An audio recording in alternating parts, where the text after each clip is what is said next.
Sebelum ceritanya dimulai, silahkan tulis di kolom komentar dari daerah mana saja teman-teman yang menonton cerita ini. Jangan lupa like dan subscribe agar channel ini bisa semakin berkembang dan bisa mempersembahkan cerita yang lebih menarik lagi.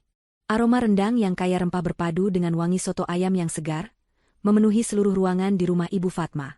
Hari ini adalah hari arisan keluarga besar, sebuah acara rutin yang diadakan sebulan sekali dan selalu terasa seperti sebuah pengadilan tidak resmi bagiku. Aku, Liana, seperti biasa, datang lebih awal. Bukan karena aku terlalu bersemangat, tapi karena aku tahu posisiku. Sebagai menantu yang dianggap paling biasa, aku harus menebusnya dengan kerja ekstra. Pagi-pagi sekali aku sudah sibuk di dapurku sendiri, membuat puding sutra mangga, hidangan penutup mewah yang aku tahu akan habis dalam sekejap, meskipun pujiannya tidak akan pernah sampai ke telingaku. Aku meletakkan loyang puding di atas meja makan yang sudah penuh sesak dengan aneka hidangan. Di sana sudah ada opor ayam, sambal goreng ati, dan berbagai macam kue kering yang dibawa oleh para tante dan sepupu iparku. Mataku menangkap sosok Ibu Fatma, ibu mertuaku, yang sedang berbicara dengan Tante Rini, adiknya. Beliau mengenakan gamis brokat berwarna marun yang berkilauan, serasi dengan gelang emas tebal yang melingkar di pergelangan tangannya. Saat matanya bertemu dengan mataku, senyum tipis yang terpasang di bibirnya tidak pernah sampai ke matanya. Itu adalah senyum formalitas, senyum yang lebih terasa seperti penilaian daripada sambutan. "Oh, Liana, kamu bawa apa itu?" tanyanya, suaranya cukup keras untuk didengar beberapa orang di dekat kami. "Puding mangga, Bu." "Kesukaan Ibu," jawabku lembut, sambil tersenyum tulus. Aku sudah belajar untuk selalu memasang senyum ini, sebuah topeng yang kubuat sendiri untuk bertahan hidup di tengah keluarga ini. "Oh, puding lagi. Ya sudah, taruh saja di sana," katanya, lalu kembali berbincang dengan Tante Rini seolah aku tidak ada. Aku menarik napas panjang, menahan sesak di dada, lalu berjalan ke dapur untuk membantu Bei Sumi, asisten rumah tangga di rumah ini. Hanya di dapur inilah aku bisa sedikit bernapas lega, jauh dari tatapan-tatapan menghakimi. "Mbak Liana, makasih lo sudah dibantu. Padahal Mbak kan tamu," kata Bei Sumi sambil tersenyum tulus. Senyumnya terasa seperti oase di tengah gurun. "Sama-sama, Bei. Anggap saja Liana ini anak bibi," balasku sambil membantunya mencuci beberapa piring kotor. Dari dapur, aku bisa melihat suamiku, Rudi, akhirnya tiba. Dia datang sendirian, padahal kami berangkat dari rumah bersama. Dia tadi memilih menunggu di mobil, bermain game di ponselnya, sampai sebagian besar keluarga berkumpul. Katanya, dia malas basa-basi. Rudi masuk, menyalami beberapa paman dan sepupunya dengan gaya santai, lalu langsung mengambil posisi duduk paling nyaman di sofa ruang tengah. Ponsel kembali berada di genggamannya, dan dunianya langsung menyempit ke layar berukuran 6 inci itu. Dia tidak melirikku, tidak bertanya aku di mana, seolah kedatanganku terpisah dari kedatangannya. Acara arisan dimulai. Nama pemenang sudah diumumkan, dan kini saatnya acara makan-makan dan berbincang. Aku keluar dari dapur, membawa nampan berisi gelas-gelas es teh manis. Saat aku meletakkannya di meja, aku tidak sengaja mendengar percakapan Ibu Fatma dengan istri dari sepupu Rudi, Mbak Winda. Mbak Winda adalah menantu idaman. Ayahnya seorang pejabat, dan dia sendiri selalu tampil glamor dengan tas bermerek dan perhiasan yang menyilaukan mata. "Ini loh, Win. Cincin yang kemarin Ibu ceritakan. Baru beli di toko langganan Ibu," kata Ibu Fatma sambil memamerkan cincin berlian barunya. "Wah, bagus sekali, Bu. Pasti mahal ini. Om Darto, suamiku, juga baru membelikanku kalung, katanya sebagai hadiah ulang tahun pernikahan," sahut Mbak Winda sambil menyentuh liontin di lehernya. Suami yang baik itu memang begitu, tahu caranya menyenangkan istri dan orang tua. Tidak seperti anak zaman sekarang, sudah menikah malah jadi susah. "Lupa sama orang tua yang melahirkannya," sindir Ibu Fatma, matanya melirik sekilas ke arahku yang sedang menuangkan teh. Aku pura-pura tidak mendengar. Tanganku sedikit gemetar, tapi aku berhasil mengendalikannya. Aku tahu persis sindiran itu ditujukan untuk siapa. Sejak aku menikah dengan Rudi 2 tahun lalu, uang bulanan yang Rudi berikan kepada ibunya memang berkurang. Dulu, sebelum menikah, Rudi yang masih rajin bekerja bisa memberikan belasan hingga puluhan juta. Sekarang, ia hanya memberi 7 juta rupiah, jumlah yang dianggap Ibu Fatma sebagai sebuah penghinaan. Aku kembali ke dapur, mencoba menenangkan hati. Aku bersandar di dinding, memejamkan mata sejenak. Aku lelah. Sangat lelah berpura-pura. Lelah menjadi istri yang sabar untuk suami yang pemalas. Lelah menjadi menantu yang baik untuk mertua yang tidak pernah menghargaiku. Di luar sana, mereka semua melihatku sebagai perempuan biasa yang beruntung bisa menikah dengan Rudy, anak satu-satunya dari keluarga terpandang di lingkungan ini. Mereka tidak tahu, Rudy sudah lebih dari setahun ini tidak bekerja. Dia dipecat dari kantornya karena performanya yang terus menurun akibat kecanduan game online. Dia terlalu malu untuk mengaku, jadi setiap pagi dia tetap memakai kemeja rapi dan pergi dari rumah, entah kemana, lalu pulang sore hari seolah lelah bekerja. Dan uang 7 juta yang selalu diributkan Ibu Fatma, itu adalah uangku. Uang dari tabunganku sendiri, yang kusisihkan setiap bulan. Aku memberikannya pada Rudy, agar dia bisa memberikannya pada ibunya, agar harga dirinya sebagai seorang anak laki-laki tetap terjaga. Sementara itu, aku yang menanggung semuanya. Cicilan mobil, biaya hidup kami sehari-hari, bahkan cicilan rumah mewah yang ditempati mertuaku ini, semuanya berasal dari gajiku. Gajiku sebagai seorang manajer proyek senior di sebuah perusahaan multinasional, yang jika mereka tahu jumlahnya, mungkin mereka akan pingsan. 100 juta rupiah per bulan. Uang hasil kerja kerasku, hasil dari lembur hingga larut malam, hasil dari stres menghadapi klien dan target perusahaan. Semua itu kulakukan dalam diam, tertutup oleh citra sederhana yang kubangun agar suamiku tidak merasa rendah diri. Sebuah keputusan yang kini kusesali. Aku kembali ke ruang tengah, mencoba membaur. Aku duduk di sebuah kursi kosong yang agak jauh dari keramaian, berharap sisa acara ini bisa berlalu dengan cepat. Rudy masih di sana, di singgasananya, tertawa sesekali melihat layar ponselnya. Dia sama sekali tidak terlibat dalam percakapan keluarga. Dia ada di sini secara fisik, tetapi jiwanya melayang di dunia virtual. Liana, sini, panggil Tante Rini. Aku pun mendekat dengan sedikit canggung. Kamu kok diam saja dari tadi? Sariawan? Aku hanya tersenyum tipis. Tidak, Tante. Hanya sedang menikmati suasana. Menikmati suasana atau sedang memikirkan utang? Celetuk Ibu Fatma tiba-tiba. Beberapa orang yang mendengar tertawa kecil. Aku merasa wajahku memanas. Sudah, Fatma. Jangan begitu, tegur Om Hartono, suaminya, ayah mertuaku. Beliau satu-satunya orang di keluarga ini yang bersikap netral padaku, meskipun beliau lebih banyak diam. Tapi Ibu Fatma tidak berhenti. Sepertinya hari ini dia memang sudah merencanakan sesuatu. Dia bangkit dari duduknya, berjalan ke tengah ruangan, lalu berdeham keras. Musik lembut yang mengalun dari pengeras suara langsung dimatikan oleh salah seorang keponakannya atas isyarat darinya. Semua percakapan terhenti. Semua mata kini tertuju padanya. Suasana yang tadinya riuh rendah kini menjadi hening dan tegang. Bahkan Rudy pun akhirnya mengangkat kepala dari ponselnya, menatap ibunya dengan ekspresi bingung. Aku punya firasat yang sangat buruk. Jantungku mulai berdebar kencang, seolah tahu badai besar akan segera datang menerjang. Ibu Fatma menatap berkeliling, menyapu pandangan ke setiap wajah anggota keluarga, seolah memastikan dia memiliki perhatian penuh dari semua orang. Lalu, tatapannya berhenti dan terkunci padaku. Dia tersenyum sinis, senyum yang sama sekali tidak menyeratkan kebaikan. Ada yang mau ibu sampaikan, mulainya, suaranya terdengar jelas di keheningan ruangan. Terutama untuk menantu ibu tersayang, Liana. Seluruh udara di ruangan seakan tersedot habis. Keheningan yang tadinya hanya penanda jeda, kini berubah menjadi keheningan yang mencekam. Semua pasang mata, dari yang tua hingga yang muda, kini beralih dari Ibu Fatma kepadaku. Aku merasa seperti seorang pesakitan yang akan dijatuhi hukuman di depan umum. Aku duduk terpaku di kursiku, punggungku tegak lurus, kedua tanganku terkepal di pangkuan.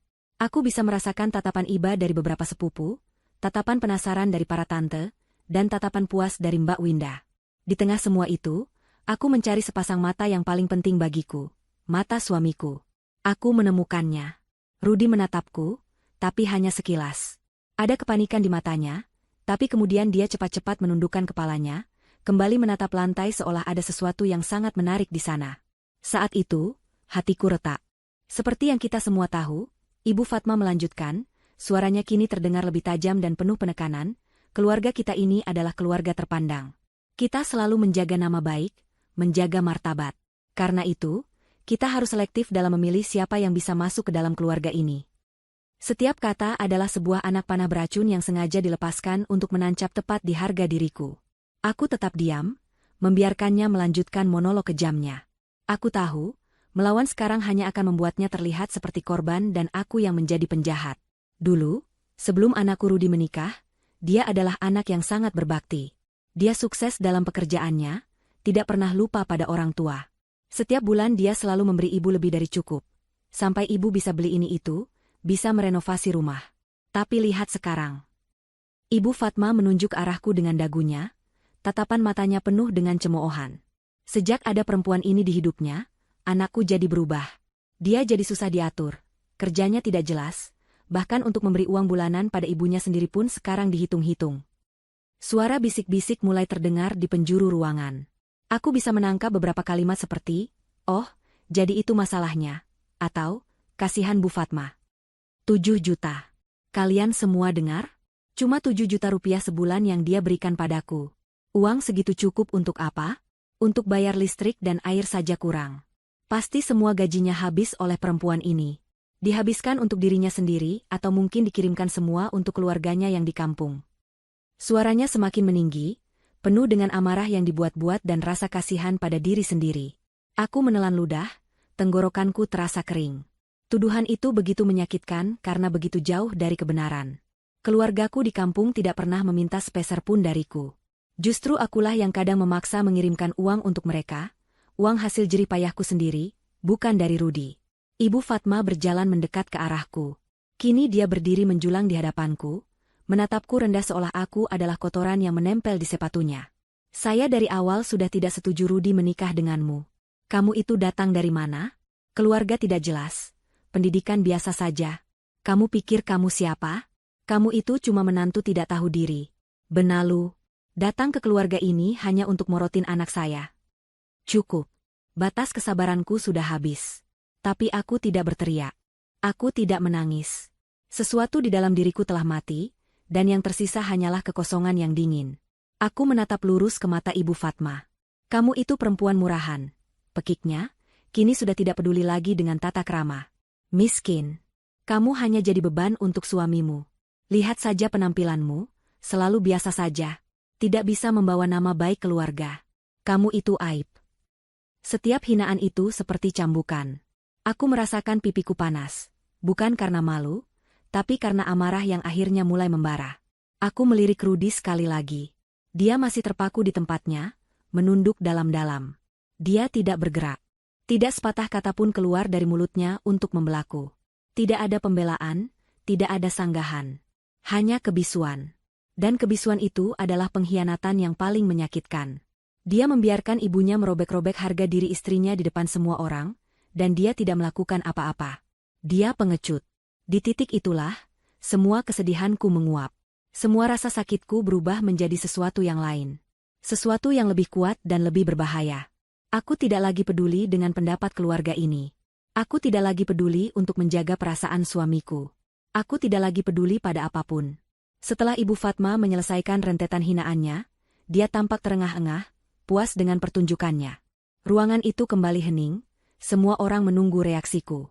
Mereka mungkin mengira aku akan menangis, berlari keluar, atau memohon ampun.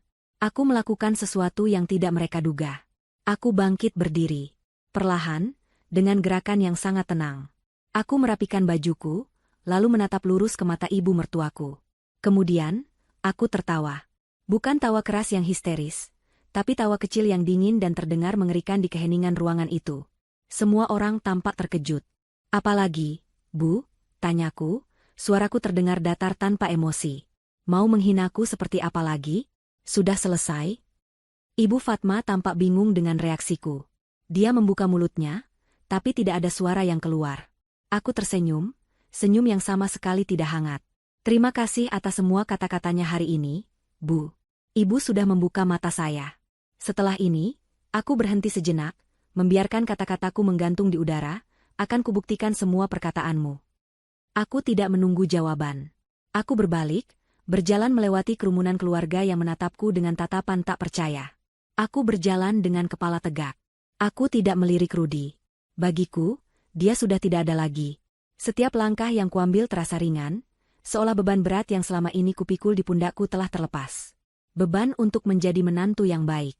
Beban untuk menjadi istri yang pengertian. Beban untuk menutupi kegagalan suamiku. Semua beban itu kini telah lenyap. Aku membuka pintu depan dan melangkah keluar menuju terik matahari siang. Udara bebas belum pernah terasa begitu melegakan. Aku masuk ke dalam mobilku, mobil yang kubeli dengan uangku sendiri. Aku menyalakan mesinnya, dan sebelum melaju, aku menatap rumah besar itu sekali lagi lewat kaca spion. Rumah yang cicilannya kubayar setiap bulan. Rumah yang menjadi saksi bisu penghinaanku. Di dalam mobil, air mataku akhirnya jatuh. Tapi ini bukan air mata kesedihan. Ini adalah air mata kelegaan. Air mata yang membersihkan sisa-sisa kepolosan dan kesabaran buta yang pernah kumiliki. Sambil menyetir pulang, ekspresi wajahku berubah.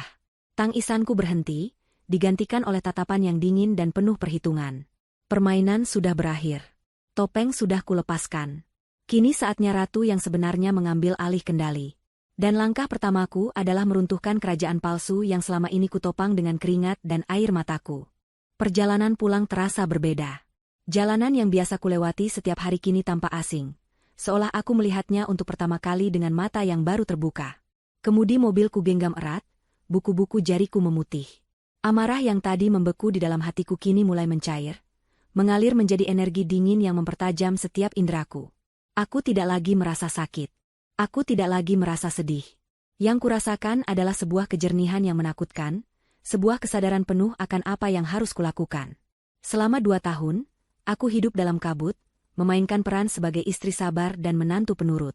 Kabut itu kini telah tersingkap oleh badai hinaan Ibu Fatma, dan pemandangan di hadapanku menjadi sangat jelas. Tiba di depan rumah, aku memarkir mobil di garasi dengan presisi yang tenang. Rumah ini, sebuah hunian modern minimalis di kawasan yang cukup elit, adalah saksi bisu dari semua pengorbananku. Aku yang memilih lokasinya, aku yang merancang interiornya, dan yang paling penting, aku yang membayar cicilannya setiap bulan dari rekening gajiku. Rudi, suamiku, hanya tahu menempatinya. Saat aku melangkah masuk, pemandangan yang menyambutku adalah bukti nyata dari kehidupannya. Sepasang sepatu kets tergeletak begitu saja di dekat rak, piring kotor bekas makan siangnya masih ada di meja kopi ruang tengah, lengkap dengan remah-remah keripik yang berceceran di atas karpet. Di sofa, stik konsol game tergeletak di samping bantal, seolah baru saja diletakkan beberapa saat yang lalu. Pemandangan ini tidak lagi membuatku jengkel seperti biasanya. Kali ini, pemandangan itu justru menguatkan tekadku. Aku berjalan melewati semua kekacauan itu tanpa emosi, langsung menuju ruang kerja, satu-satunya tempat di rumah ini yang terasa benar-benar menjadi milikku. Aku menyalakan laptopku, dan dalam hitungan detik, layarnya yang terang menyinari wajahku yang tanpa ekspresi. Jari-jariku menari di atas papan ketik dengan kecepatan dan ketepatan yang terlatih. Tindakan pertamaku adalah membuka aplikasi perbankan. Mataku dengan cepat memindai daftar transfer rutin. Di sana, di urutan teratas, tercantum nama Rudi Pranata dengan nominal 7 juta rupiah, dijadwalkan untuk dieksekusi setiap tanggal 1. Selama ini, aku membiarkan transfer itu berjalan agar dia bisa menjaga harga dirinya di depan ibunya. Harga diri yang ternyata tidak pernah ia gunakan untuk membelaku. Dengan satu klik, aku memilih opsi, hentikan transfer rutin. Sebuah kotak konfirmasi muncul, Anda yakin ingin menghentikan transfer ini? Tanpa ragu, aku menekan tombol, ya. Selesai. Satu pilar penyangga kebohongannya telah kuruntuhkan. Tindakan keduaku lebih rumit, tapi sama memuaskannya. Aku masuk ke portal internet banking yang lain, tempat rekening gajiku berada. Aku membuka riwayat pembayaran dan mencari tagihan KPR atas nama Ibu Fatma Suryani. Selama ini, aku menyetel pembayaran otomatis agar tidak pernah terlambat. Cicilan sebesar 15 juta rupiah setiap bulan. Sebuah angka yang signifikan, yang memastikan Ibu Fatma bisa tidur nyenyak di rumah mewahnya dan terus membanggakan status sosialnya. Aku menatap angka itu sejenak, membayangkan wajah sombongnya saat menghinaku tadi. Lalu, dengan gerakan yang mantap, aku membatalkan pembayaran otomatis tersebut. Aku tidak hanya membatalkannya untuk bulan ini, aku menghapus instruksi pembayaran itu selamanya dari sistemku. Biarkan bank yang menagihnya langsung. Biarkan dia merasakan sendiri bagaimana rasanya dikejar tenggat waktu pembayaran. Pilar kedua, pilar yang menopang seluruh gaya hidup dan gengsinya, kini juga telah hancur. Setelah urusan finansial selesai, aku bangkit dari kursi. Hatiku terasa ringan, seolah beban seberat gunung baru saja terangkat dari pundakku. Aku berjalan menuju kamar tidur utama kami. Aku membuka lemari pakaian yang besar. Di satu sisi, tergantung rapi blus, gaun kerja, dan pakaianku. Di sisi lain, berjejer kemeja-kemeja mahal, kaos-kaos bermerek, dan celana jean milik Rudi. Hampir semuanya aku yang membelikan. Hadiah-hadiah kecil yang kuberikan dengan harapan bisa membangkitkan kembali semangatnya untuk bekerja dan berpenampilan baik. Harapan yang sia-sia. Dengan gerakan yang metodis, aku mulai mengeluarkan semua pakaiannya. Aku tidak melemparkannya. Aku melipatnya satu persatu dengan rapi. Kemeja dengan kemeja, kaos dengan kaos. Aku mengambil koper terbesar yang kami miliki dari atas lemari, dan mulai menata pakaiannya di dalam. Setelah pakaian, aku beralih ke koleksi sepatunya, jam tangannya, dan semua aksesoris lain yang kubelikan untuknya. Terakhir, aku pergi ke ruang tengah, mengambil konsol game kesayangannya, semua kaset permainannya, dan headset canggihnya, lalu meletakkannya dengan hati-hati di atas tumpukan pakaian di dalam koper. Biarlah dia membawa serta seluruh dunianya itu. Ketika aku selesai, sebuah koper besar dan satu tas ransel berisi semua barang milik Rudy telah siap di dekat pintu depan. Aku menatap hasil kerjaku dengan perasaan hampa. Tidak ada penyesalan. Tidak ada keraguan. Hanya ada kelegaan yang dingin. Aku kemudian pergi ke dapur, mengambil segelas air putih, dan duduk di sofa, menunggu kepulangannya. Sekitar 1 jam kemudian, suara mobil Rudy terdengar memasuki garasi. Pintu depan terbuka, dan dia masuk dengan wajah masam. Dia pasti kesal karena acara arisan berakhir dengan drama yang tidak menyenangkan. Suasananya jadi aneh banget tadi gara-gara ibu. Kamu juga kenapa harus pakai tertawa segala? Kan jadi makin runyam. Gerutunya sambil melepas sepatu, bahkan sebelum melihat koper yang terletak tak jauh darinya. Aku tidak menjawab. Aku hanya menatapnya. Dia akhirnya menyadari keberadaan koper itu. Wajahnya yang masam berubah menjadi bingung. Ini koper siapa? Kita mau pergi kemana? Kamu yang pergi, jawabku, suaraku tenang dan datar. Rudy tertawa kecil, tawa yang dipaksakan. Jangan bercanda, Liana. Aku lagi nggak mood. Aku tidak bercanda, Rudy, kataku sambil berdiri. Aku berjalan menghampirinya, berhenti beberapa langkah di depannya. Semua barangmu sudah ada di dalam koper itu. Pakaianmu, sepatumu, dan mainan kesayanganmu. Ekspresi bingung di wajahnya perlahan berubah menjadi amarah. Apa-apaan ini, Liana? Kamu mengusirku dari rumahku sendiri? Rumahmu? Aku balas bertanya, dan untuk pertama kalinya, sedikit nada sinis terdengar dalam suaraku. Sejak kapan ini jadi rumahmu? Siapa yang membayar cicilannya setiap bulan, Rudy? Siapa yang membayar tagihan listrik, air, dan internet supaya kamu bisa nyaman bermain game sepanjang hari? Itu aku. Jadi, ini rumahku. Rudy terdiam, wajahnya memucat. Dia tidak bisa menyangkalnya. Ibumu bilang aku ini benalu, beban, dan perempuan miskin yang hanya morotin kamu. Lanjutku, mata kami saling bertatapan. Aku hanya ingin membuktikan kata-katanya. Aku berhenti menjadi bebanmu. Uang bulanan 7 juta untuk ibumu sudah kuhentikan. Itu uangku. Cicilan rumah mewah ibumu juga sudah kuhentikan. Itu juga uangku. Mata Rudy melebar karena terkejut dan ngeri. Dia akhirnya mengerti. Ini bukan sekadar pertengkaran suami istri biasa. Ini adalah sebuah deklarasi kemerdekaan. Liana, tunggu. Kita bisa bicarakan ini baik-baik. Katanya, nadanya kini melunak, penuh kepanikan. Tidak ada lagi yang perlu dibicarakan. Saat kamu hanya diam saja membiarkan ibumu menghinaku, saat itulah semuanya berakhir di antara kita. Sekarang, pergilah. Kembalilah pada ibumu yang hebat itu. Tanyakan padanya, sanggupkah dia menghidupimu dan membayar semua tagihannya sendiri? Aku membuka pintu depan lebar-lebar. Udara malam yang dingin berembus masuk. Rudy menatapku dengan tatapan tidak percaya, memohon. Tapi dia tidak melihat Liana yang dikenalnya. Yang dia lihat adalah orang asing dengan mata yang dingin dan hati yang telah tertutup rapat. Silakan keluar, Rudy, kataku untuk terakhir kalinya. Setelah beberapa saat terpaku, dia akhirnya menyerah. Dengan tangan gemetar, dia menarik gagang kopernya dan berjalan keluar dari rumah tanpa sepatah kata pun. Aku langsung menutup pintu dan menguncinya. Aku bersandar di balik pintu, mendengarkan suara mobilnya yang menjauh hingga akhirnya sunyi. Aku tidak menangis. Aku hanya berdiri di sana, di dalam rumahku yang kini terasa begitu luas dan sunyi, dan untuk pertama kalinya dalam waktu yang sangat lama, aku merasa bebas. Di kediamannya yang megah, Ibu Fatma sedang menikmati kemenangannya. Dia duduk di sofa bludrunya yang empuk, secangkir teh hangat di atas meja, sambil menelepon Tante Rini, adiknya. Dia menceritakan kembali kejadian di acara arisan tadi dengan penuh semangat, menambahkan bumbu di sana-sini untuk membuatnya terdengar lebih heroik. Benar-benar kulabrak dia di depan semua orang. Rin, biar dia tahu rasa. Perempuan model begitu memang harus diberi pelajaran. Menantu kok tidak ada sopan santunnya, tidak tahu cara menghormati mertua. Sekarang pasti dia sedang menangis di pojokan, menyesali perbuatannya, cerocosnya, diakhiri dengan tawa puas. Dia membayangkan wajah Liana yang pucat dan ketakutan, sebuah gambaran yang memberinya kepuasan luar biasa. Baginya, dia telah berhasil menegakkan kembali wibawa dan posisinya di dalam keluarga. Dia telah menyingkirkan benalu yang mengganggu aliran keuangan putranya. Kebahagiaannya berlangsung sepanjang sore itu. Dia bahkan sudah merencanakan akan pergi ke mall besok untuk membeli tas baru, sebagai hadiah untuk dirinya sendiri. Dia yakin, setelah kejadian ini, Rudy akan sadar dan kembali menjadi anak berbakti yang memberinya uang tanpa batas seperti dulu. Dia sedang melamunkan model tas terbaru dari merek favoritnya, ketika ponselnya berdering. Nomor tidak dikenal. Dengan sedikit jengkel, dia mengangkatnya. "Selamat sore," dengan Ibu Fatma Suryani, sapa suara seorang pria yang terdengar profesional di seberang telepon. "Iya, saya sendiri." "Ini siapa?" jawab Ibu Fatma dengan nada angkuh. "Saya dari Bank Sentosa, Bu.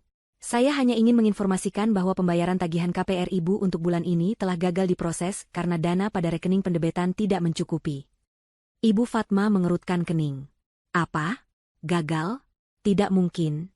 Pasti sistem di bank kalian yang sedang error. Coba dicek lagi baik-baik. Pembayaran itu otomatis. Tidak pernah ada masalah." "Sudah kami cek ulang, Bu. Transaksinya memang ditolak oleh sistem. Mohon untuk segera melakukan pembayaran manual sebelum tanggal jatuh tempo, untuk menghindari denda keterlambatan." Sudah. Nanti saya urus," bentak Ibu Fatma sebelum menutup telepon dengan kasar. Dia menggerutu, menyalahkan pihak bank yang tidak kompeten.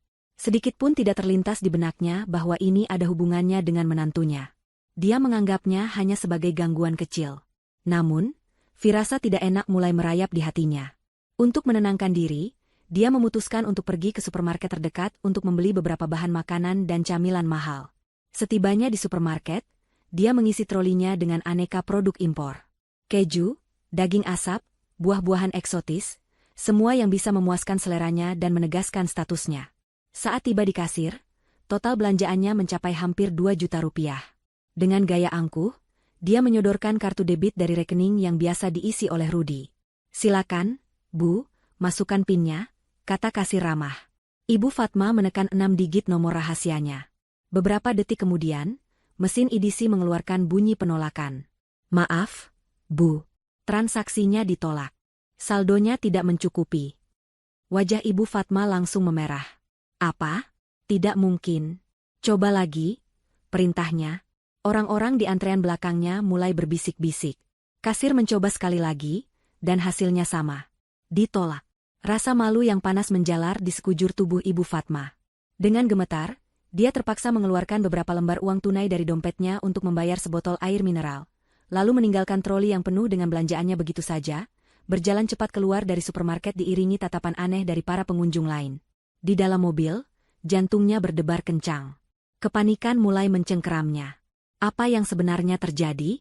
Mengapa rekeningnya kosong? Dia mencoba menelepon Rudy, tetapi panggilannya tidak diangkat. Berkali-kali dia mencoba, hasilnya tetap sama, hanya nada sambung yang seolah mengejeknya. Amarah dan kecemasannya bercampur aduk. Dia pulang ke rumah dengan perasaan kalut. Saat dia memarkir mobilnya, dia melihat mobil Rudy sudah terparkir di halaman.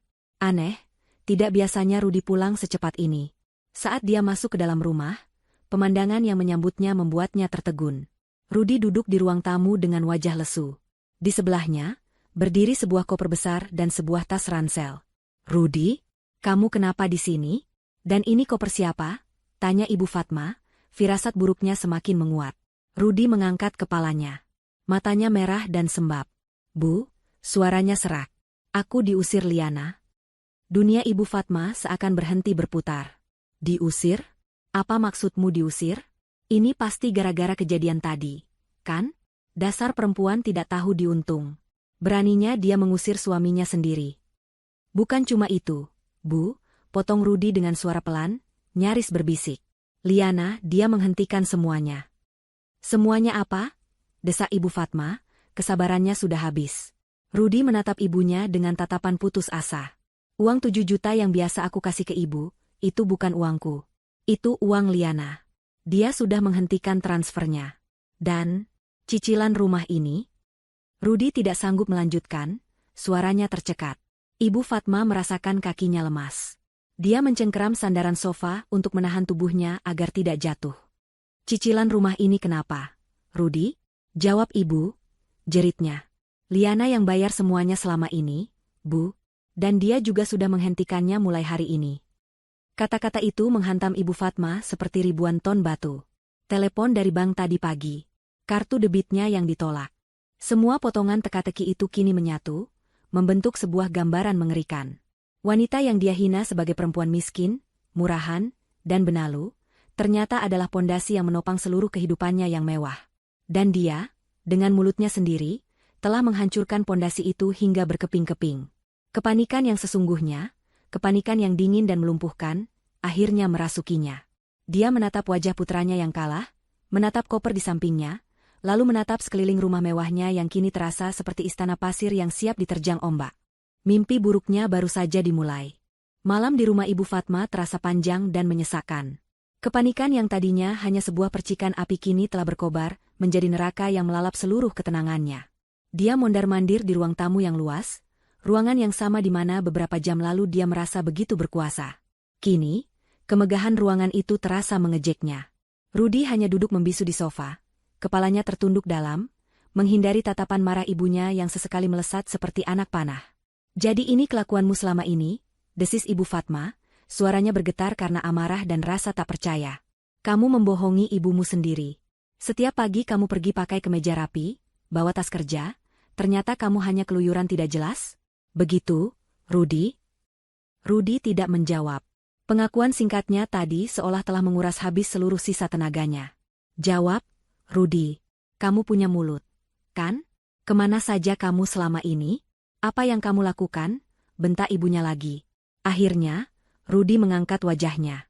Matanya yang sembab menatap ibunya dengan tatapan kosong. Aku dipecat lebih dari setahun yang lalu. Bu, akunya dengan suara lirih, sebuah pengakuan yang terasa lebih berat dari batu. Performaku menurun. Aku terlalu banyak main game, sering terlambat, target tidak pernah tercapai. Perusahaan memberikan beberapa kali surat peringatan, tapi aku mengabaikannya. Ibu Fatma terhuyung mundur seolah baru saja menerima tamparan keras.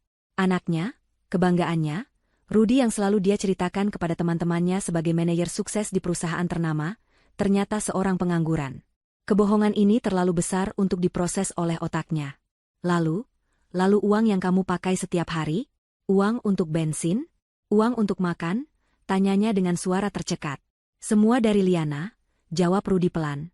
Setiap bulan dia mentransfer uang ke rekeningku untuk biaya hidup. Dia tahu aku sudah tidak bekerja sejak lama. Dia yang menyuruhku untuk tetap berpura-pura pergi kerja setiap hari. Katanya, agar aku tidak malu. Agar ibu dan keluarga tidak tahu. Setiap kata yang keluar dari mulut Rudi adalah belati yang mengoyak harga diri Ibu Fatma. Jadi, selama ini, Liana tidak hanya tahu, tapi dia juga yang menjadi sutradara di balik sandiwara besar ini. Dia melindungi Rudi, menutupi aibnya, semua dalam diam. Wanita yang tadi siang dia sebut sebagai benalu, ternyata adalah pohon besar yang menaungi putranya dari badai kegagalan.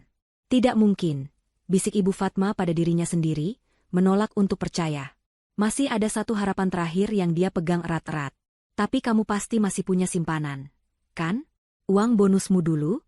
Uang tabunganmu? Tidak mungkin semuanya habis. Dia berjalan cepat ke arah Rudi, mencengkeram lengannya. Ayo, cek rekeningmu yang lain. Kita pasti masih punya sesuatu. Rudi menggeleng lemah. Sudah tidak ada apa-apa lagi, Bu. Semuanya sudah habis untuk menutupi gaya hidupku. Untuk membeli item-item di game. Pengakuan terakhir itu adalah puncaknya. Jadi, bukan hanya pemalas dan pembohong, anaknya juga telah menghabiskan sisa-sisa kejayaannya untuk dunia virtual. Ibu Fatma melepaskan cengkeramannya, tubuhnya lemas. Dia terduduk di sofa di samping Rudi. Keheningan menyelimuti mereka, hanya terisi oleh suara detak jam dinding yang terasa begitu lambat. Rumah ini, bisik Ibu Fatma setelah keheningan yang panjang, suaranya kini terdengar rapuh. Rumah ini bagaimana, Rudi? Ini kan ayahmu yang mengurus pembeliannya. Atas nama kita. Tidak mungkin Liana bisa ikut campur. Rudi menarik napas panjang dan berat, mempersiapkan diri untuk menjatuhkan bom terakhir yang akan meluluhlantakkan sisa-sisa harapan ibunya. Ayah memang yang mengurus semua administrasinya, Bu. Tapi uang mukanya, yang ratusan juta itu, Liana yang bayar. Dia bilang itu hadiah pernikahan untuk kita. Ibu Fatma memejamkan matanya erat-erat. Dan cicilannya setiap bulan, lanjut Rudi, suaranya nyaris tak terdengar. 15 juta rupiah. Setiap tanggal 28, uang itu langsung ditarik dari rekening gaji Liana. Bukan dari rekeningku. Aku tidak pernah punya uang sebanyak itu lagi setelah dipecat. Terbuka sudah semuanya. Seluruh bangunan kebanggaan dan kemewahan yang Ibu Fatma tinggali, yang dia pamerkan kepada teman-teman arisannya, ternyata berdiri di atas pondasi milik Liana. Dia hanyalah seorang penyewa yang tidak tahu diri, yang dengan sombongnya menghina pemilik rumah yang sebenarnya. Ironi itu begitu pahit, begitu menyakitkan, hingga membuatnya mual. Dia teringat semua kata-katanya tadi siang. Perempuan miskin, murahan, beban, benalu. Kata-kata itu kini berbalik arah, menghantam wajahnya sendiri dengan kekuatan 100 kali lipat. Dialah yang miskin. Dialah yang menjadi beban. Dialah benalu yang sebenarnya. Saat mereka berdua masih tenggelam dalam penyesalan dan keputusasaan, bel rumah berbunyi. Keduanya tersentak kaget. Dengan langkah gontai, Rudi berjalan untuk membuka pintu. Di depan berdiri seorang kurir dengan seragam resmi, membawa sebuah amplop coklat besar. Dengan Bapak Rudi Pranata atau Ibu Fatma Suryani, tanya kurir itu. Saya Rudi, jawabnya pelan. Ada surat tercatat dari Bank Sentosa, Pak. Mohon tanda tangan di sini. Rudi menandatangani bukti penerimaan dengan tangan gemetar, lalu menerima amplop itu. Dia menutup pintu dan kembali ke ruang tamu. Dia menyerahkan amplop itu kepada ibunya. Jari-jari Ibu Fatma yang keriput dan gemetaran kesulitan untuk merobek amplop itu. Di dalamnya, ada beberapa lembar kertas dengan kop surat resmi bank. Di baris paling atas, tertulis dengan huruf tebal yang seolah melompat keluar dari kertas dan menampar matanya. Surat peringatan pertama, tunggakan pembayaran KPR. Ancaman itu kini bukan lagi sekadar percakapan di telepon. Ancaman itu telah menjadi nyata, tercetak hitam di atas putih, berada di genggamannya. Di lembar detail tagihan, matanya menangkap sesuatu yang membuatnya nyaris berhenti bernapas. Di kolom, penjamin dana utama, tercetak sebuah nama yang kini terasa begitu menakutkan, Liana Putri. Di bawahnya, tercantum nomor rekening gajinya, sumber dari semua kemewahan yang selama ini Ibu Fatma nikmati. Dokumen resmi di tangannya itu adalah bukti tak terbantahkan dari semua kebenaran yang baru saja terungkap. Dia tidak hanya menghina seorang menantu. Dia telah menghina penjamin hidupnya. Jauh dari suasana suram dan penuh kepanikan di rumah Ibu Fatma, di jantung pusat bisnis kota, dunia yang sama sekali berbeda sedang berputar. Di lantai 48 sebuah gedung pencakar langit yang berkilauan, Liana sedang berada di dalam elemennya. Ruang rapat itu didominasi oleh meja kayu ek panjang dan jendela-jendela kaca raksasa yang menyuguhkan pemandangan kota metropolitan yang sibuk. Udara di dalam ruangan terasa dingin dan syarat akan profesionalisme. Liana berdiri di ujung meja, mengenakan setelan blazer berwarna biru tua yang elegan. Rambutnya yang panjang diikat rapi ke belakang, menonjolkan garis wajahnya yang tegas. Tidak ada jejak air mata, tidak ada tanda-tanda kerapuhan. Yang ada hanyalah aura kepercayaan diri dan otoritas yang tak terbantahkan.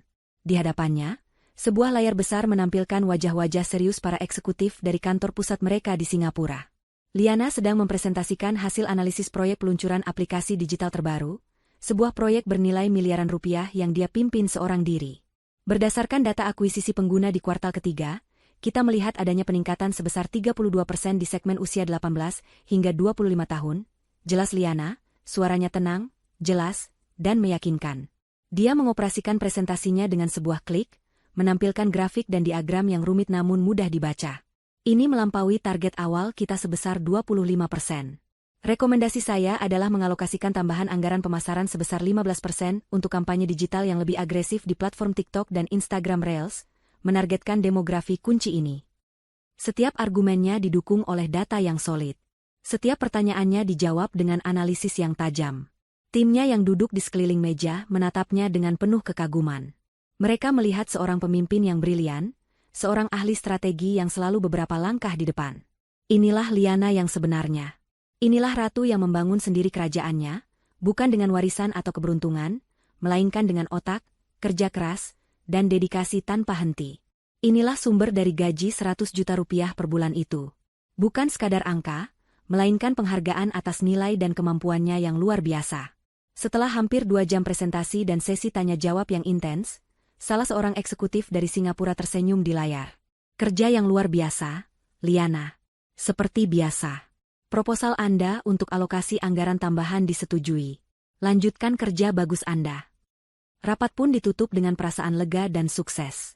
Setelah layar menjadi gelap, seluruh tim di ruangan itu bertepuk tangan. Liana tersenyum tulus kepada mereka. Kerja bagus, semuanya. Ini bukan hasil kerja saya sendiri, tapi hasil kerja keras kita semua. Setelah ruangan kembali kosong, hanya tersisa Liana dan Rina, manajer pemasaran sekaligus sahabat baiknya di kantor. Rina menatap Liana dengan tatapan menyelidik. Kamu benar-benar gila tadi di dalam. Para petinggi dari Singapura itu seperti terhipnotis. Puji Rina sambil membereskan laptopnya. Kemudian nadanya berubah menjadi lebih personal. Tapi, kamu baik-baik saja, Liana. Kamu kelihatannya berbeda hari ini.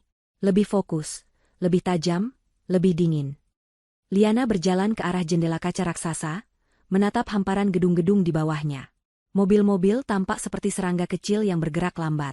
Dari ketinggian ini, semua masalah di bawah sana terasa begitu kecil dan tidak berarti. Aku lebih dari baik-baik saja, Rin, jawabnya tanpa menoleh. Aku akhirnya menjadi diriku sendiri. Rina mendekat dan berdiri di sampingnya. Maksudmu? Liana akhirnya menoleh, menatap sahabatnya dengan senyum tipis. Selama ini, aku merasa seperti menjalani dua kehidupan. Liana yang profesional di kantor, dan Liana yang harus selalu sabar dan mengalah di rumah. Aku lelah memakai topeng itu. Kemarin, topeng itu pecah. Dan aku tidak berniat untuk memasangnya kembali. Sebelum Rina sempat bertanya lebih jauh, asisten Liana mengetuk pintu dan masuk. Maaf, Bu Liana. Ini dokumen dari pengacara ibu yang minta diantarkan segera. Asisten itu meletakkan sebuah map tebal berwarna biru di atas meja. Liana sudah tahu isinya. Dia berjalan ke meja, membuka map itu, dan mengeluarkan isinya. Di dalamnya ada setumpuk berkas, dan di halaman paling atas tertulis dengan jelas, gugatan cerai.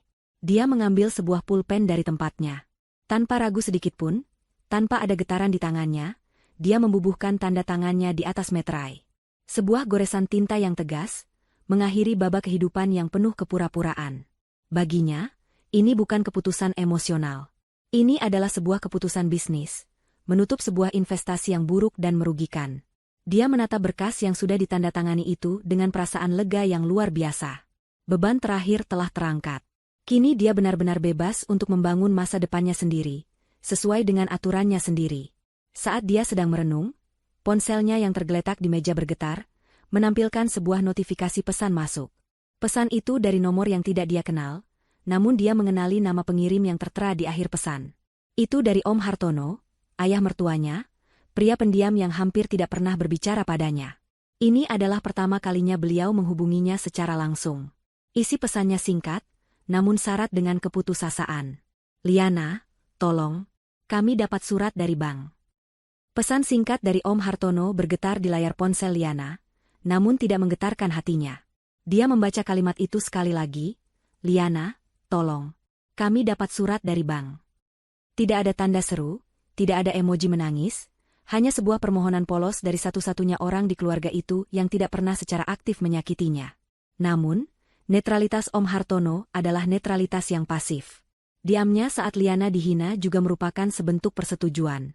Liana meletakkan ponselnya di meja, layarnya menghadap ke bawah. Dia tidak akan membalasnya. Bukan sekarang. Biarlah mereka terkurung dalam neraka kecemasan yang mereka ciptakan sendiri sedikit lebih lama. Sementara itu, di rumah yang terancam disita itu, keputusasaan telah mencapai puncaknya. Surat dari bank tergeletak di atas meja seperti bom waktu yang terus berdetak. Ibu Fatma tidak lagi mondar-mandir. Dia hanya duduk di sofa, tatapannya kosong, seolah seluruh semangat hidupnya telah tersedot habis. Wajah yang biasanya dipoles dengan riasan tebal dan ekspresi angkuh, kini pucat pasi dan dihiasi jejak air mata kering. Rudi duduk di seberangnya, sama hancurnya. Dia sudah mencoba menelepon Liana berkali-kali, namun panggilannya selalu dialihkan ke kotak suara. Ini semua salahmu. Tiba-tiba Ibu Fatma bersuara, menunjuk Rudi dengan jari gemetar.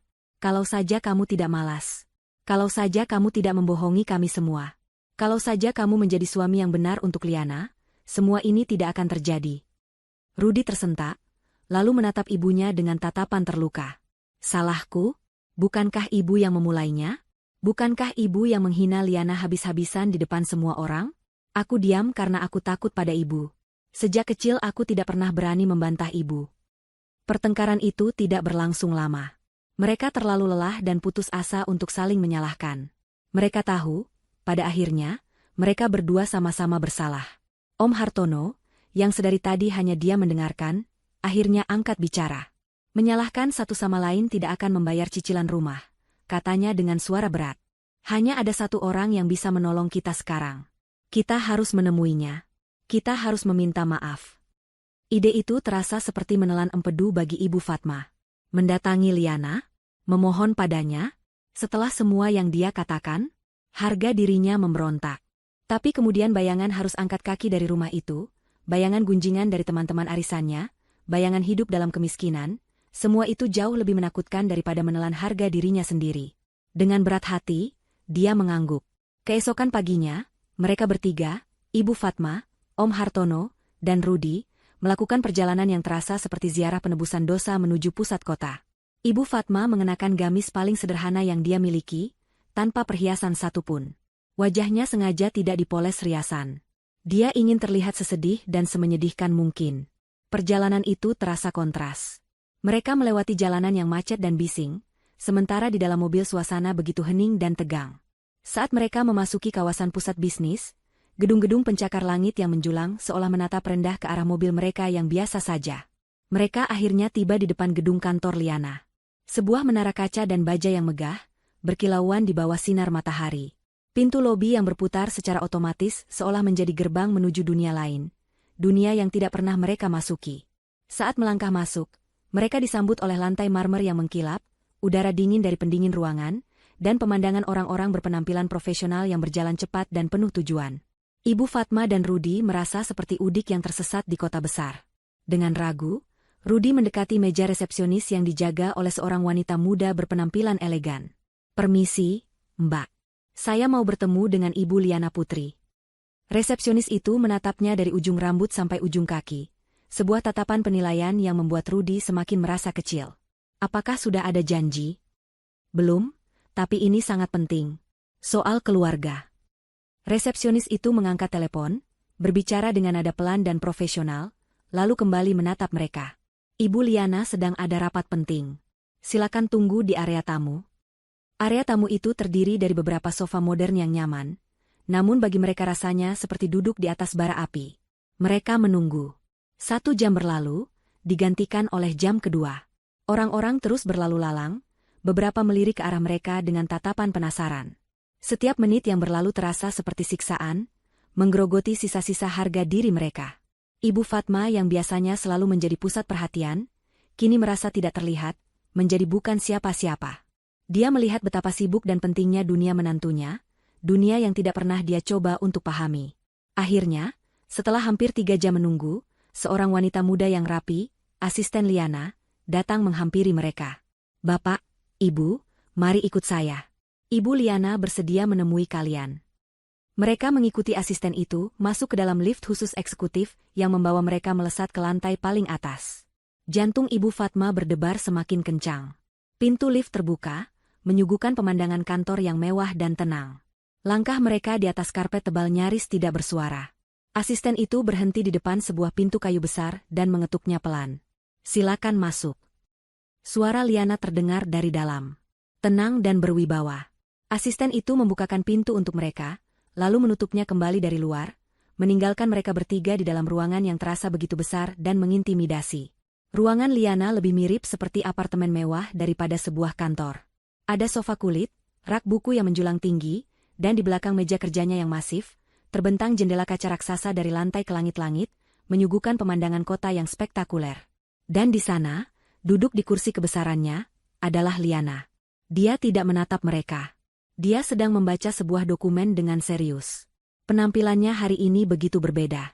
Setelan kerja yang pas di badan, rambut yang tertata sempurna, dan aura kekuasaan yang menguar dari dirinya. Dia membiarkan mereka berdiri di tengah ruangan selama beberapa saat, sebuah permainan psikologis yang membuat mereka semakin merasa tidak berdaya. Akhirnya, dia meletakkan dokumennya, melepas kacamatanya, dan menatap mereka satu persatu. Tatapannya dingin, tanpa emosi, seperti seorang hakim yang akan menjatuhkan vonis. Keheningan itu dipecahkan oleh isak tangis Ibu Fatma. Semua harga dirinya, semua kesombongannya, runtuh seketika. Dia berjalan maju dengan langkah gemetar, lalu melakukan hal yang tak terduga. Dia menjatuhkan dirinya, bersujud di lantai marmer yang dingin, tepat di kaki Liana. "Liana, nak, maafkan ibu," racaunya di sela-sela tangis. "Ibu salah. Ibu sudah berdosa sama kamu. Ibu buta, tidak tahu terima kasih. Tolong, nak, maafkan semua perkataan ibu. Tarik kembali semuanya. Jangan ambil rumah kami. Ibu mohon." Rudi, melihat ibunya bersujud, ikut luluh lantak. Dia pun maju dan berlutut di samping ibunya. "Liana, maafkan aku. Aku suami yang tidak berguna. Aku pengecut. Aku yang salah, bukan ibu. Hukum aku saja, tapi tolong jangan libatkan orang tuaku. Aku mohon padamu." Om Hartono hanya berdiri mematung, menatap pemandangan itu dengan wajah penuh penyesalan. Dia melihat istri dan anaknya, dua orang yang selama ini begitu angkuh, kini merendahkan diri serendah-rendahnya di hadapan wanita yang telah mereka sakiti. Liana menatap pemandangan di kakinya tanpa ekspresi. Dia tidak tergerak. Dia tidak merasa iba. Dia hanya merasakan kehampaan. Dia membiarkan tangisan dan permohonan mereka menggema di ruangan itu sejenak. Lalu, dia mengulurkan tangannya, bukan untuk membantu mereka berdiri, melainkan untuk mengambil ponselnya yang tergeletak di meja. Dengan beberapa sentuhan di layar, dia mencari sebuah file. Lalu, dia menekan tombol play. Ruangan itu seketika hening, digantikan oleh sebuah rekaman suara.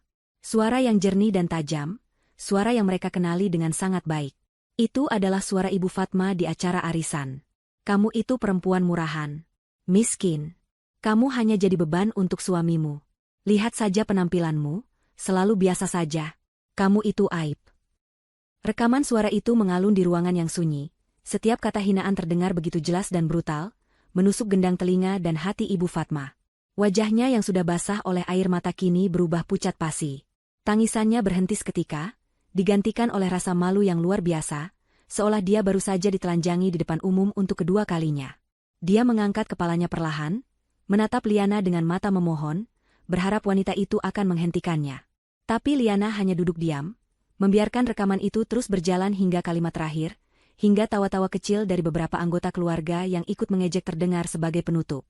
Ketika rekaman itu berakhir, keheningan yang kembali menyelimuti ruangan terasa 1000 kali lebih berat dan lebih menyakitkan. Liana meletakkan kembali ponselnya di meja dengan gerakan yang pelan dan disengaja.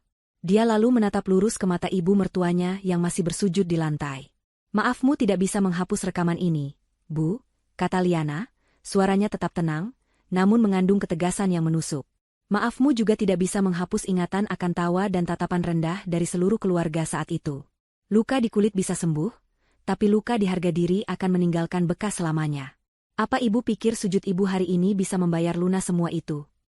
Ibu Fatma tidak bisa menjawab. Mulutnya terkunci oleh kebenaran dari kata-kata Liana. Kemudian, Liana mengalihkan pandangannya pada Rudi yang masih berlutut di samping ibunya. Matanya yang tadi dingin kini memancarkan kilatan kekecewaan yang mendalam. "Dan kamu, Rudi," lanjutnya, "permintaan maafmu tidak bisa mengembalikan satu hal yang paling penting dalam pernikahan, kepercayaan. Saat aku paling membutuhkanmu untuk berdiri di sampingku, kamu justru memilih untuk menunduk dan bersembunyi. Kamu membiarkan aku dicabik-cabik sendirian. Saat itu, kamu bukan hanya gagal sebagai suami, kamu gagal sebagai laki-laki." Rudi hanya bisa menunduk semakin dalam, tidak sanggup menatap mata Liana. Setiap kata Liana adalah vonis yang tidak bisa dia bantah. Liana menarik napas panjang, seolah melepaskan sisa-sisa emosi terakhir yang dia miliki untuk mereka. "Kalian datang ke sini karena surat dari bank, kan? Kalian pikir ini semua tentang uang?" Dia tertawa kecil, tawa yang sama sekali tidak mengandung kebahagiaan. "Kalian salah besar. Ini tidak pernah tentang uang. Aku bisa membeli 10 rumah seperti itu jika aku mau. Ini tentang harga diri. Sesuatu yang kalian injak-injak tanpa berpikir dua kali." Dia lalu membuka laci mejanya, mengambil map biru yang kemarin dia tanda tangani, dan mendorongnya ke tepi meja, ke arah Rudi. "Ini, ambil." Dengan tangan gemetar, Rudi bangkit dan mengambil map itu. Dia membukanya dan melihat dokumen gugatan cerai dengan tanda tangan Liana yang tegas di bagian bawah. Harapan terakhir yang masih tersisa di hatinya hancur berkeping-keping. Ini nyata. Semuanya sudah benar-benar berakhir. Aku sudah menandatanganinya. Sekarang giliranmu, kata Liana. Aku tidak meminta apapun darimu. Aku tidak meminta harta Gonogini, karena semua yang kita miliki memang milikku. Aku hanya meminta satu hal, kebebasanku kembali. Ibu Fatma menatap map di tangan Rudi dengan ngeri. Jangan, nak, jangan ceraikan anak ibu. Kasihanilah kami. Liana mengabaikan permohonan Ibu Fatma. Tatapannya masih terkunci pada Rudi. Aku memberimu kehidupan yang nyaman, Rudi. Aku menutupi semua kekuranganmu. Aku menjagamu, bahkan saat kamu sudah tidak bisa menjaga dirimu sendiri. Dan balasan yang kuterima adalah pengkhianatan di depan semua orang. Pernikahan kita sudah mati sejak hari itu. Akhirnya, Liana berdiri dari kursinya. Dia berjalan ke arah jendela kaca raksasa, membelakangi mereka, menatap pemandangan kota yang terhampar di bawahnya. Posisinya yang menjulang dengan latar belakang langit biru, membuatnya tampak begitu kuat dan tak tersentuh. Soal rumah, katanya setelah hening sejenak, suaranya kini terdengar final, tanpa ada ruang untuk negosiasi.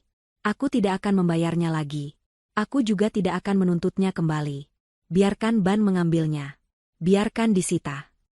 Ibu Fatma terkesiap. Jangan, Liana. Itu satu-satunya tempat tinggal kami.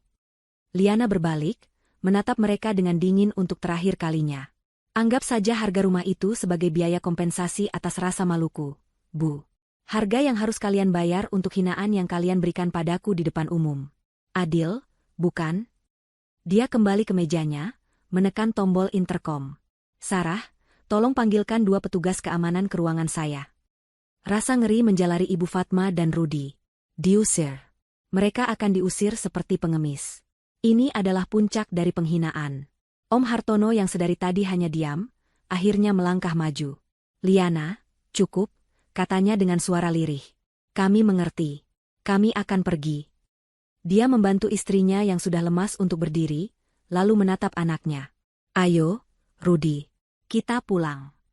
Beberapa saat kemudian, 2 orang satpam berbadan tegap masuk ke dalam ruangan. Liana hanya memberi isyarat dengan anggukan kepala ke arah keluarga itu.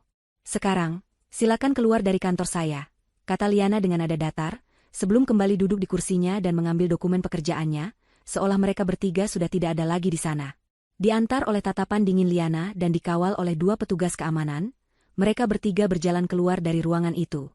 Pintu kayu yang berat itu tertutup di belakang mereka, mengeluarkan bunyi klik yang terdengar seperti ketukan palu hakim yang menjatuhkan vonis akhir. Ziarah penyesalan mereka telah berakhir, bukan dengan pengampunan, melainkan dengan hukuman yang setimpal. Waktu tidak menunggu siapapun. Proses hukum dan perbankan berjalan dengan efisiensi yang dingin dan tak kenal ampun. Surat peringatan pertama yang diterima Ibu Fatma segera disusul oleh surat peringatan kedua, dan akhirnya, surat pemberitahuan eksekusi Sita. Setiap amplop coklat yang tiba terasa seperti paku yang ditancapkan pada peti mati kehidupan mewah mereka. Hari di mana mereka harus mengosongkan rumah itu pun tiba, diiringi langit yang mendung seolah ikut berduka atas nasib mereka. Truk angkut barang yang mereka sewa terlihat begitu kecil dan usang di halaman depan rumah yang megah itu. Para pekerja angkut mulai mengeluarkan perabotan satu persatu. Sofa beludru yang dulu menjadi singgasana Ibu Fatma, lemari pajangan berisi kristal-kristal mahalnya. Semua barang yang menjadi simbol statusnya kini diangkut keluar, kehilangan semua kemegahannya saat berada di bawah langit terbuka. Ibu Fatma hanya bisa duduk di teras, menatap kosong prosesi yang menyakitkan itu.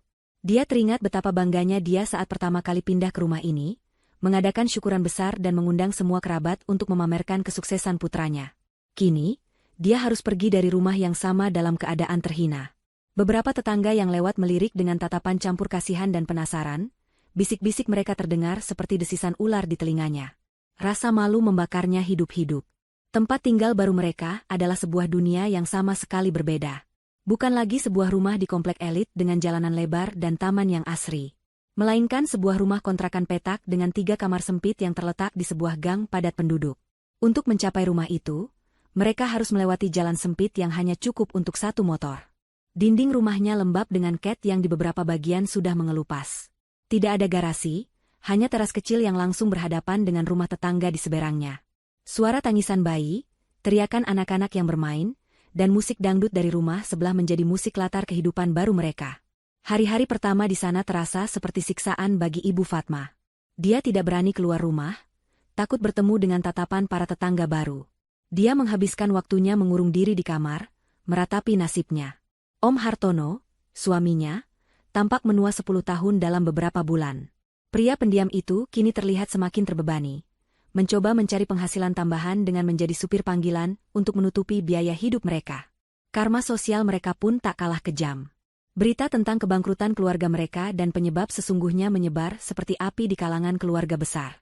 Pada acara arisan berikutnya, yang tentu saja tidak mereka hadiri, nama Ibu Fatma menjadi topik utama. Para tante dan sepupu yang dulu menatapnya dengan kagum, kini membicarakannya dengan nada mencemooh. Makanya, jadi orang jangan sombong, kata salah satu dari mereka. Mulutmu harimaumu, sahut yang lain. Mbak Winda, menantu idaman, kini menjadi satu-satunya ratu, dan dia tidak segan-segan menyindir Ibu Fatma setiap ada kesempatan. Ibu Fatma yang dulu adalah pusat alam semesta di keluarga itu, kini telah menjadi paria, contoh buruk yang akan terus diceritakan turun-temurun. Sementara itu, Rudy harus menelan pil pahit dari kenyataan. Tanpa perlindungan finansial dari Liana, dia terpaksa harus mencari pekerjaan. Prosesnya ternyata jauh lebih sulit dari yang dia bayangkan. CV-nya yang memiliki jeda karir lebih dari setahun dan riwayat kinerja yang buruk membuatnya ditolak di banyak perusahaan. Uang tabungannya yang terakhir terkuras habis untuk kebutuhan sehari-hari. Akhirnya, setelah berbulan-bulan mencari, dia mendapatkan pekerjaan. Bukan sebagai manajer di perusahaan mentereng, melainkan sebagai staf administrasi junior di sebuah perusahaan logistik kecil di pinggir kota. Kehidupan barunya adalah sebuah rutinitas yang melelahkan. Setiap pagi, dia harus bangun sebelum matahari terbit, berdesak-desakan di jalan dengan motor bebek tua yang berhasil dia beli secara kredit. Di kantor, dia harus mengerjakan tugas-tugas repetitif di bawah perintah atasan yang usianya jauh lebih muda darinya. Dia tidak lagi bisa bersantai dan bermain game.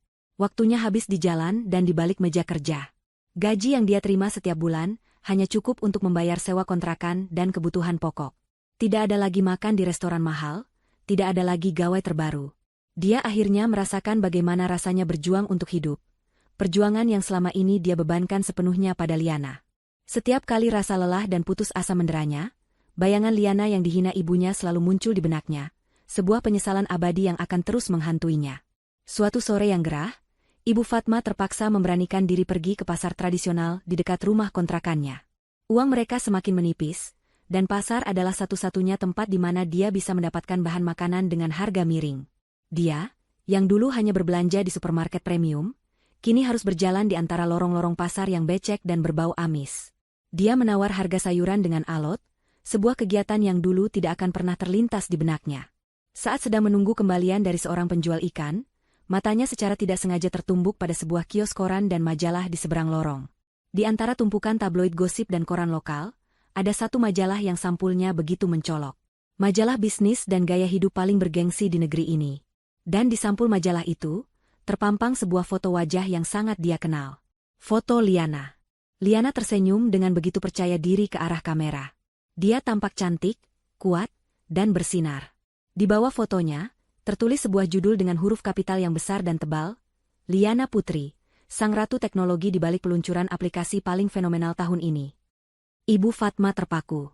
Kakinya terasa seperti dipaku ke lantai pasar yang becek itu. Dunianya seakan berputar. Di tangannya, tergenggam sebuah kantong plastik berisi ikan kembung seharga Rp15.000, hasil tawar-menawar yang sengit. Dan di hadapannya, wanita yang pernah dia sebut, miskin, kini menatapnya dari sampul majalah paling prestisius, dirayakan sebagai seorang ratu. Kontras itu begitu brutal, begitu menyakitkan. Itulah karma.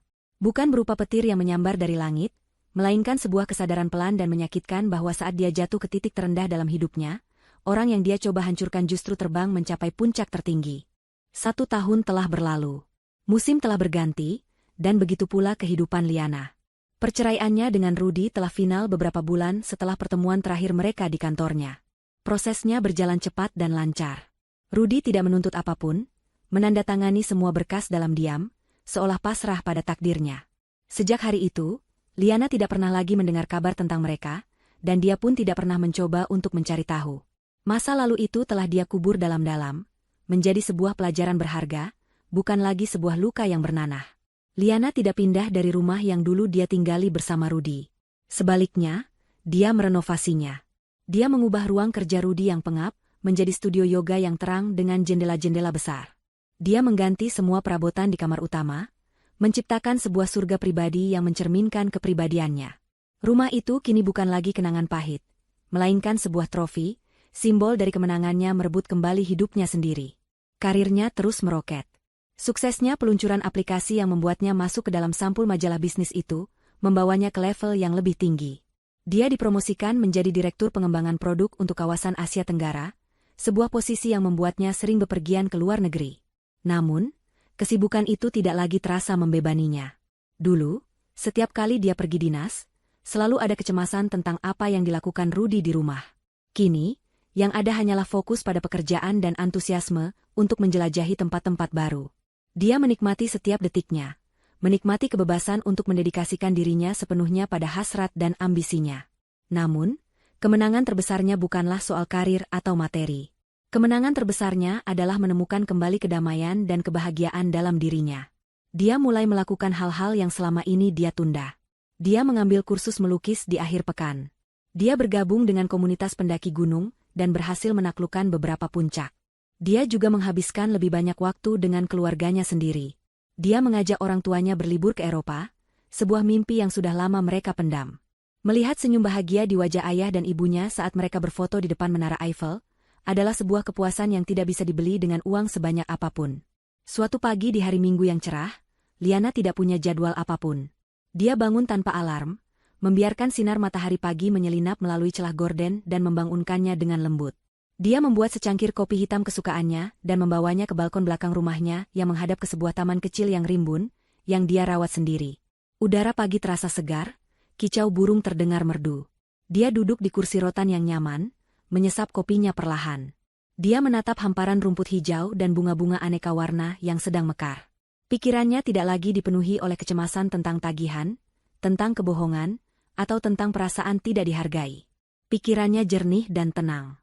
Dia teringat Liana yang dulu, yang selalu berusaha menyenangkan semua orang, yang selalu mengorbankan kebahagiaannya sendiri demi menjaga topeng kesempurnaan. Dia tersenyum pada kenangan itu, bukan dengan penyesalan, tapi dengan rasa syukur karena dia telah berhasil melewati semua itu dan menjadi versi dirinya yang lebih kuat. Ponselnya bergetar di atas meja. Sebuah pesan masuk dari Rina, sahabatnya. Jadi ikut lari pagi di taman kota? Ajak pacar barumu dong. Liana tertawa kecil membaca pesan itu. Dia memang sedang dekat dengan seseorang. Seorang arsitek yang dia temui di sebuah pameran seni. Pria yang baik, mandiri, dan yang paling penting, menghargainya sebagai seorang Liana, bukan sebagai sumber finansial. Hubungan mereka berjalan pelan dan sehat, tanpa drama, tanpa kebohongan. Dia membalas pesan Rina, haha, dia lagi ada proyek di luar kota. Aku nyusul sendiri nanti. Dia meletakkan kembali ponselnya, lalu menatap langit biru yang terbentang luas di atasnya. Dia menarik napas dalam-dalam, merasakan udara segar memenuhi paru-parunya. Dia telah membuktikan semua hinaan Ibu Fatma salah, bukan dengan berdebat atau membalas dendam dengan kata-kata, tapi dengan cara terbaik, dengan hidup bahagia dan sukses. Kebahagiaannya adalah balas dendam termanis. Dia tidak lagi membutuhkan pengakuan dari mereka. Dia tidak lagi membutuhkan permintaan maaf mereka. Dia sudah menang. Cerita ini tidak ditutup dengan adegan para antagonis yang menderita di selokan. Karma mereka adalah kehidupan biasa yang penuh perjuangan dan penyesalan, sebuah cermin dari kehidupan yang mereka coba paksakan pada Liana.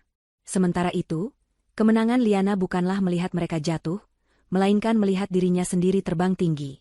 Dia adalah sang pemenang yang menemukan fajar barunya, sebuah kehidupan yang dia bangun sendiri di atas pilar-pilar kekuatan, kemandirian, dan harga diri. Dan di bawah langit pagi yang cerah itu, dia tersenyum. Senyum yang tulus, lepas, dan penuh dengan kedamaian.